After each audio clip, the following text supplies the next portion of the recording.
Bro Haris, lagi ngapain Hai, nih? habis baca berita nih hari ini. Berita baik, berita buruk. Kayaknya belum kelihatan ada perubahan ya. Yang kasus aktif juga masih banyak, yang meninggal juga banyak ya.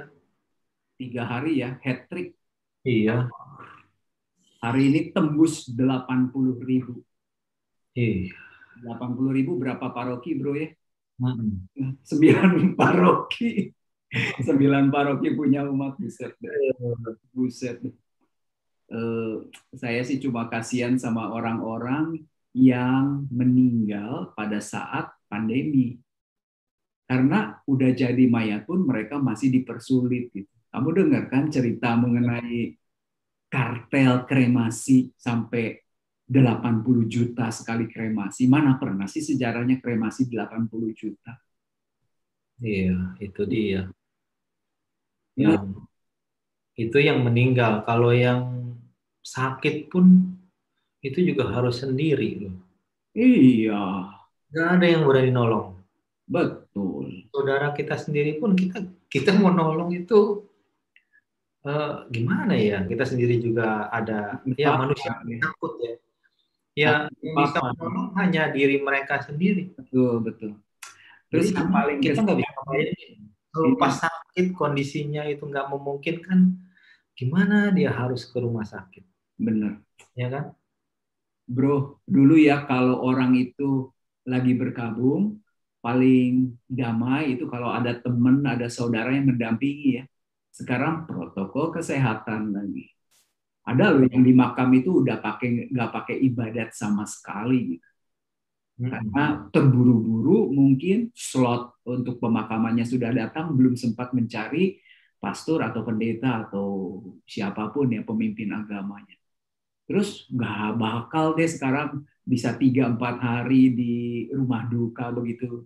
Lupakanlah itu. Sehari, Iya. setengah hari udah langsung di makam sekarang. Ngeri bro, kadang-kadang kita melihat hal-hal seperti ini berasa pesimis banget gitu ya. Karena udah setahun setengah dan keadaan tidak membaik, memburuk iya. Iya. Tapi ada satu hal juga yang kita bisa rasakan juga ya. Saya rasa itu juga bagian dari kasih Tuhan juga kali ya. Karena di tengah kesulitan orang yang sakit misalnya, Hmm. nggak ada sanak saudara yang bisa menolong, tapi tiba-tiba mungkin ada tetangganya Hmm. atau yang dekat rumah dia itu bisa menolong dia misalnya bantu ngurus ke rumah sakit. Itu Hmm. kan juga benar-benar kelihatan, wah, Tuhan tuh memang mungkin maksudnya ini Punya rencana. punya rencana gitu ya. Jadi kasih Tuhan juga bisa kelihatan nyata di istilahnya orang lagi kesusahan tuh benar-benar ternyata masih ada yang nolong ya. Benar.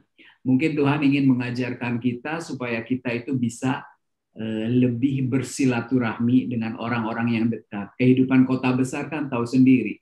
Kita sama tetangga itu kamu-kamu, saya-saya gitu ya. Iya, benar. Jarang berinteraksi dan lain-lain. Sekarang itu benar-benar loh.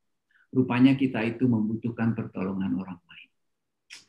Nah, itu dia. Dan jadi kalau misalnya dalam kondisi seperti itu, eh, berarti Tuhan Tuhan tuh mendampingi kita dalam kesulitan kali ya. Jelas sih, jelas itu 100% benar. Tapi apakah orang yang sedang berkabung, yang sedang menderita bisa berpikir seperti itu? Karena terus terang ya, di grup-grup yang saya ikut ini sudah ada beberapa dan banyak sebetulnya orang berkata, udah nggak mempan katanya doa itu, udah nggak ada apa sih, udah nggak ada perasaan yang menyejukkan gitu, udah di kayak hambar gitu. Berarti mereka itu seolah-olah udah kayak kehilangan pengharapan bahwa Tuhan itu bisa membantu.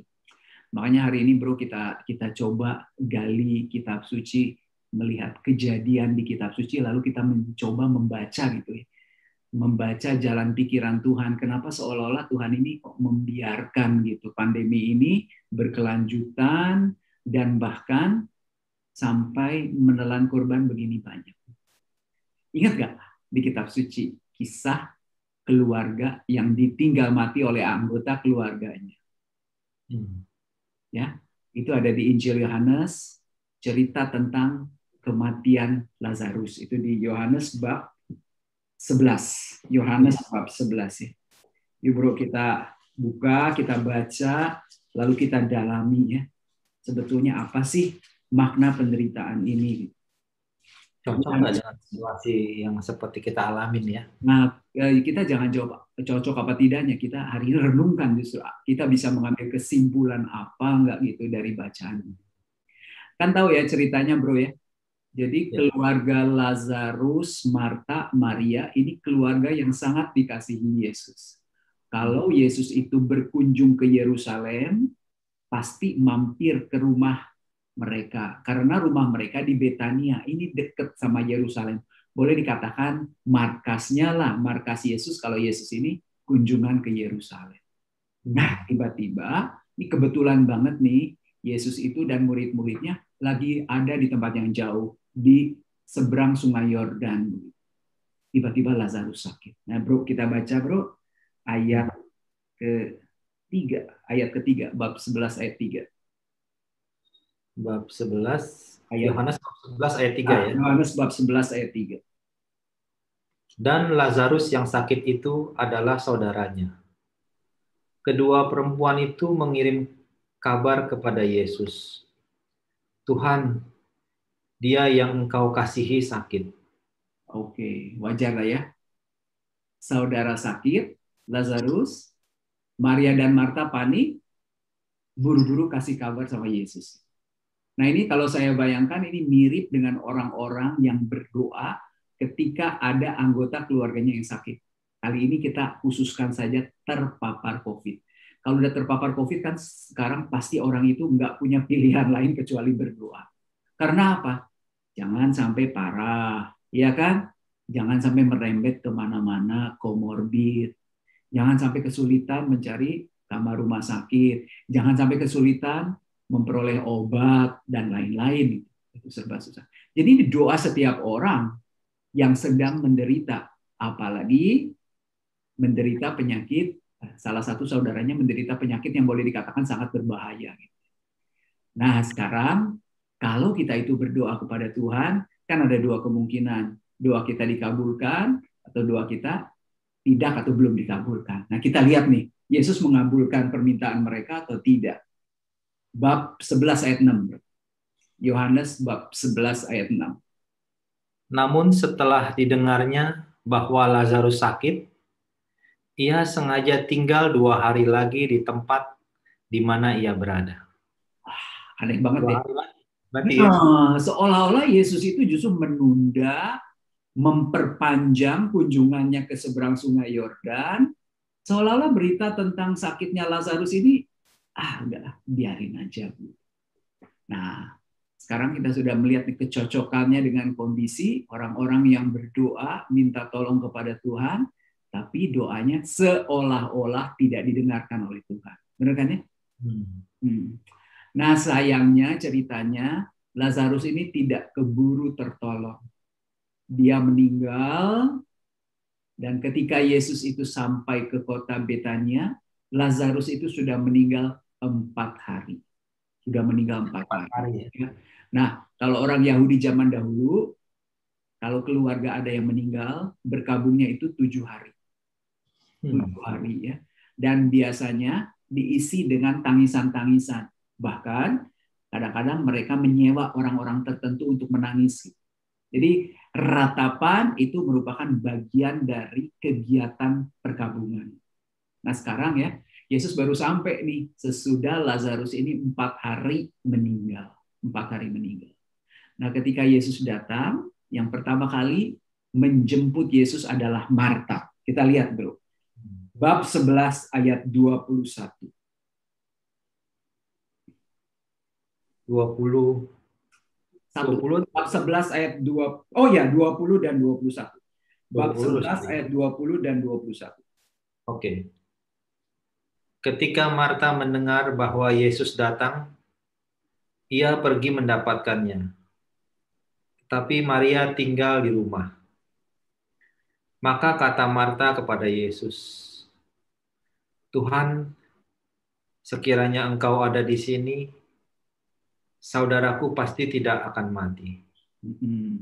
Di Injil Lukas kita kan pernah dengar cerita tentang Marta dan Maria ya. Marta ini memang sosok wanita yang kepo lah begitu, yang nggak mau diem, maka begitu dengar Yesus datang, meskipun saudaranya sudah meninggal, dia buru-buru jemput Yesus. Nah, yang menarik ini kata-kata yang keluar dari mulut Marta, bro.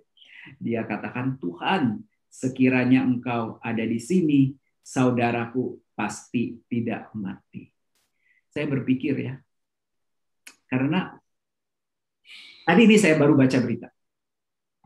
Seorang anak kelas 3 isoman di rumah sendiri karena baik bapak dan ibunya meninggal karena COVID-19. Ini saya lupa, kejadiannya di Jawa.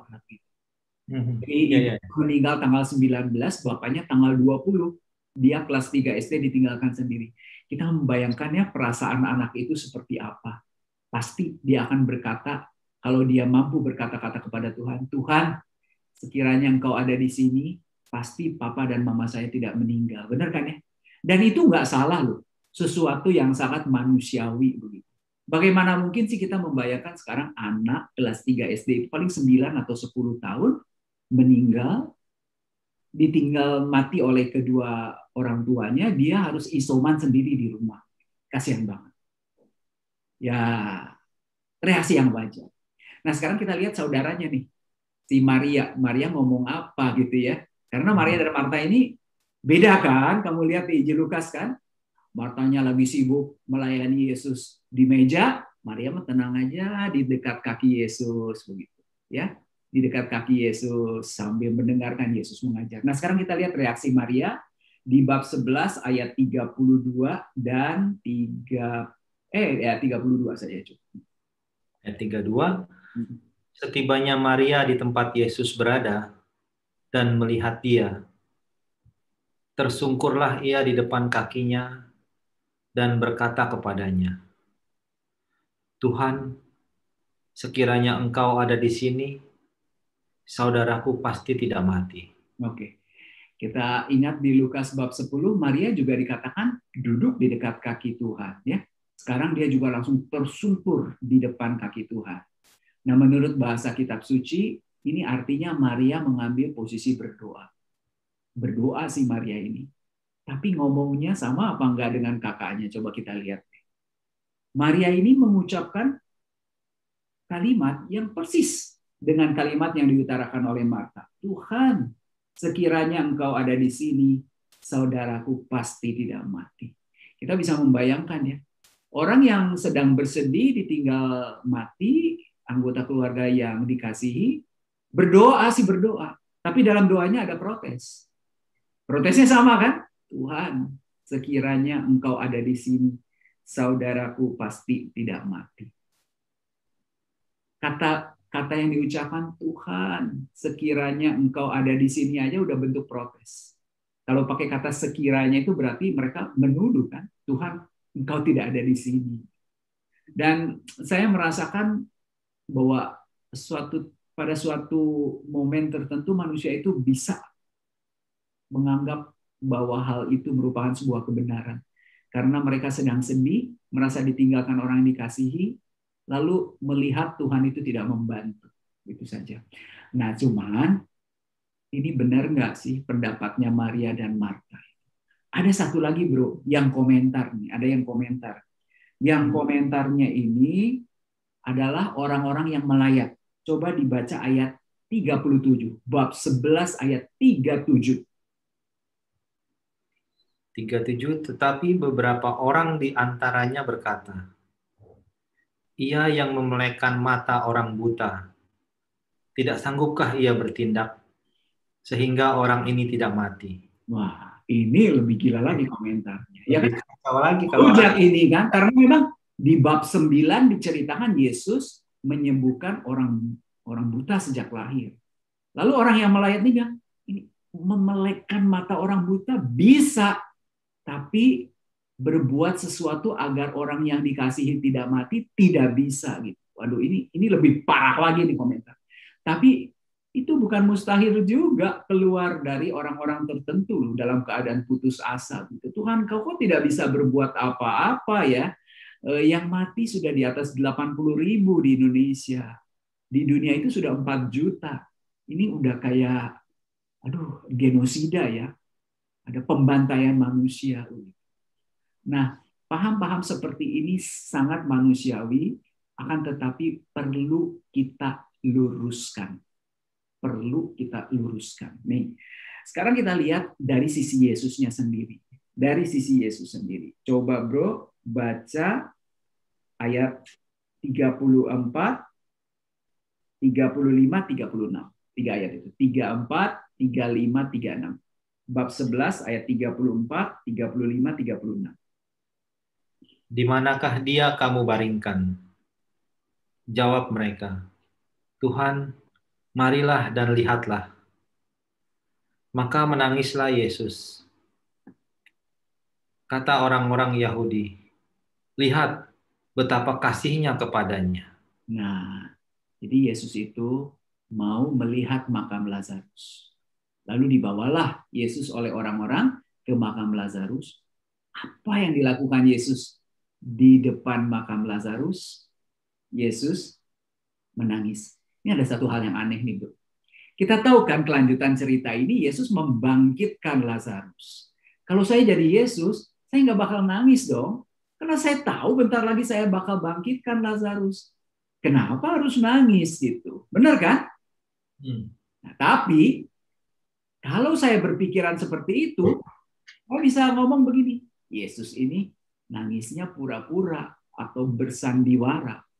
Dan itu juga jelas salah. Jelas salah. Jadi pada saat itu Yesus memang benar-benar menangis. Air matanya itu nyata. Air matanya itu sungguh-sungguh, bukan pura-pura, bukan bersandiwara. Nah, yang perlu kita renungkan adalah kenapa Yesus menangis. Karena Yesus solider dengan penderitaan manusia. Coba bro, saya tanya. Di dalam kejadian yang menimpa kehidupan manusia, peristiwa apa yang paling menyedihkan, paling mengerikan, paling memilukan, paling tragis, kalau bukan kematian? Ya kan? Kalau bukan kematian. Ditinggalkan oleh orang-orang yang ditinggalkan orang-orang yang dikasihi. Tidak bisa berjumpa lagi. Memang dijanjikan akan berjumpa lagi nanti di surga, tapi kapan kan belum tahu. Yang jelas tadinya ada serumah dengan kita, begitu ya. Tiba-tiba kali ini harus benar-benar orang itu seolah-olah tidak ada. Nah, Yesus itu solider. Maka ketika korban pandemi ini mencapai 80.000 di Indonesia, 4 juta di dunia, Yesus itu menangis. Allah itu menangis. Karena tahu, Allah itu tahu, oh, hai kalian manusia, saya tahu sekali bahwa kalian ini sangat bersedih. Dan saya ikut bersedih bersama kalian. Ya, saya turut menangis bersama kalian. Bukan berarti di surga itu Allah cuek bebek. Enggak. Sedang menangis sekarang, sedang menangis. Karena tahu ya, kematian itu benar-benar sangat menyedihkan.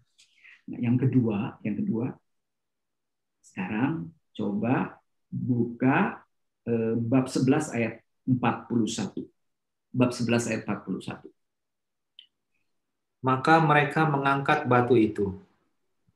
Lalu Yesus menengadah ke atas dan berkata, Bapa, aku mengucap syukur kepadamu, karena engkau telah mendengarkan aku.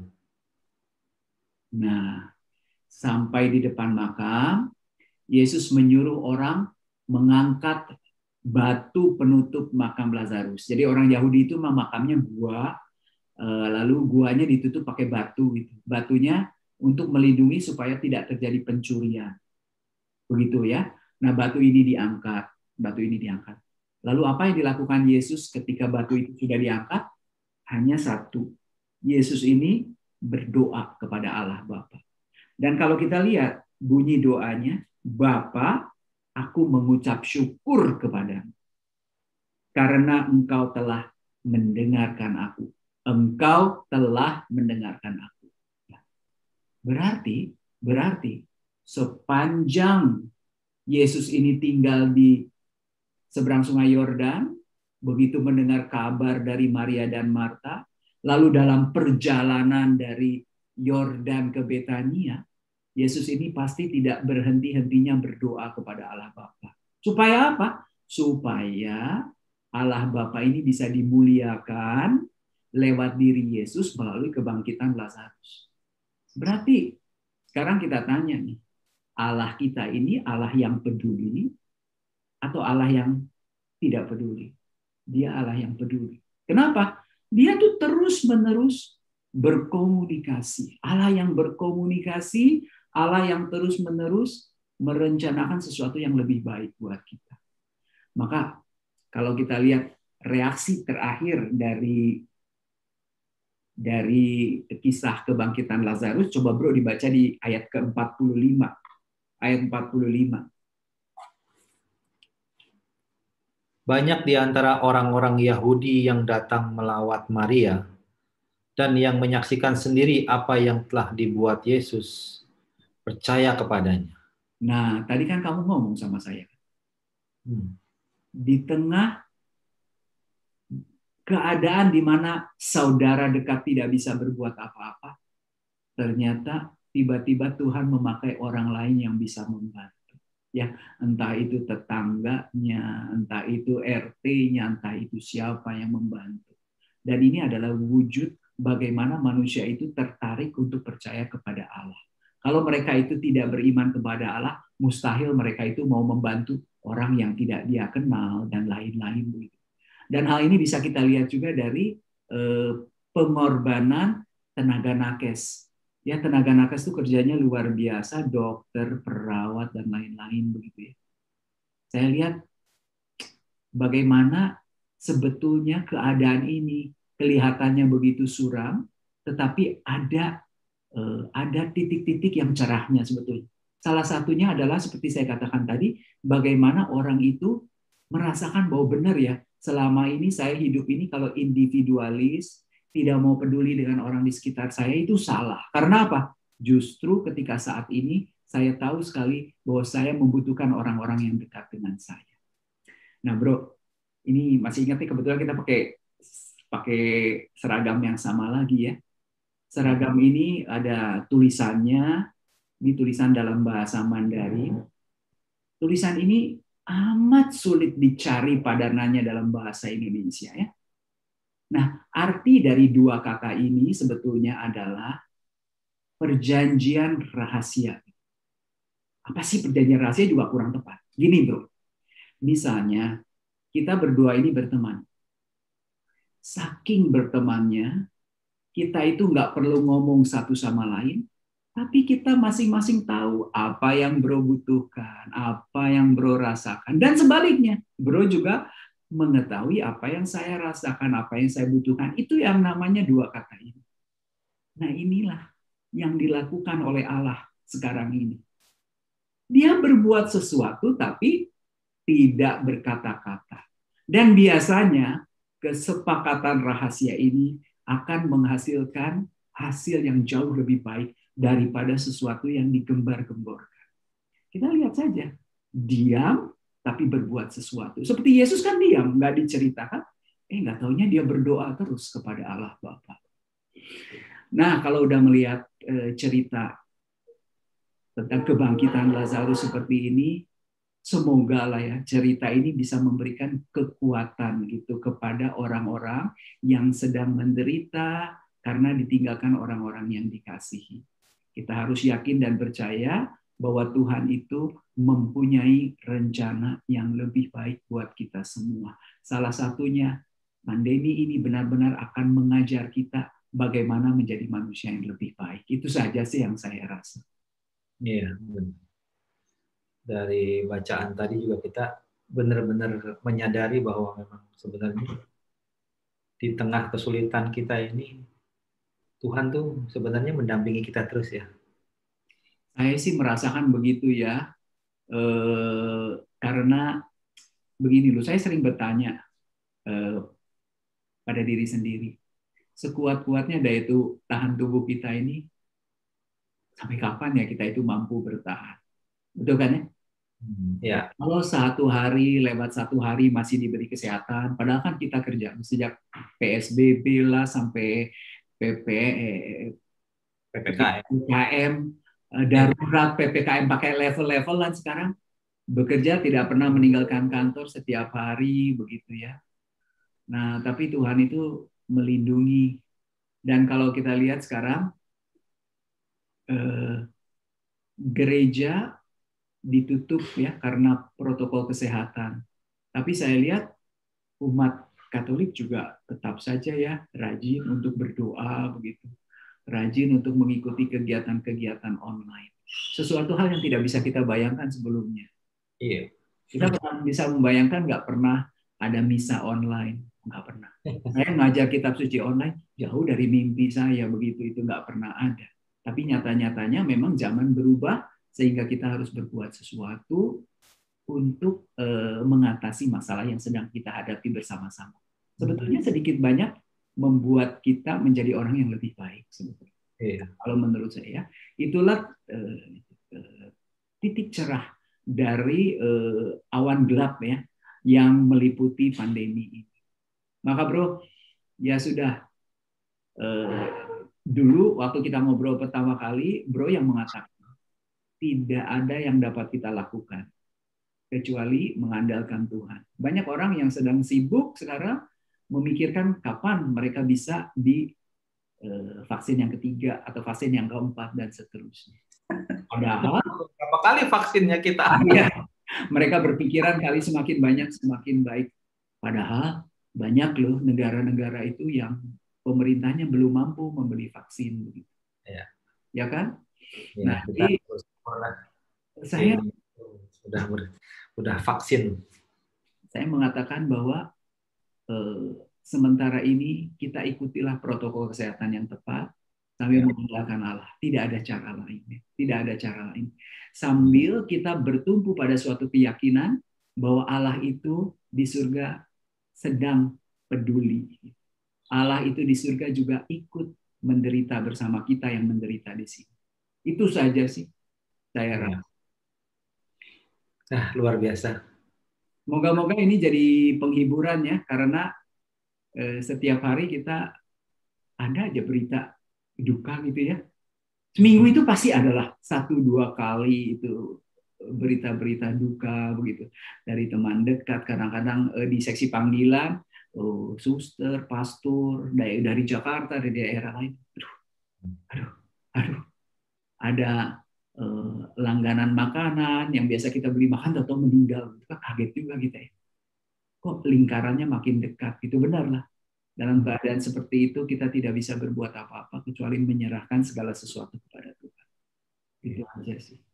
Dan kita harus yakin Tuhan ada di samping kita. Pasti ya. Tuhan yang di samping kita sambil mempersiapkan rencana yang indah buat kita ya. Rencana yang indah buat kita. Sip. Ya bro. Oke, thank you. Kita saling mendoakan ya. Ya. Kita saling doakan, entah kapan bisa bertemu lagi face to face. Untuk sementara kita bertemu dalam doa dan kasih saja, ya. Oke, bro, malam. Thank you. Malam sehat. Salam sehat selalu.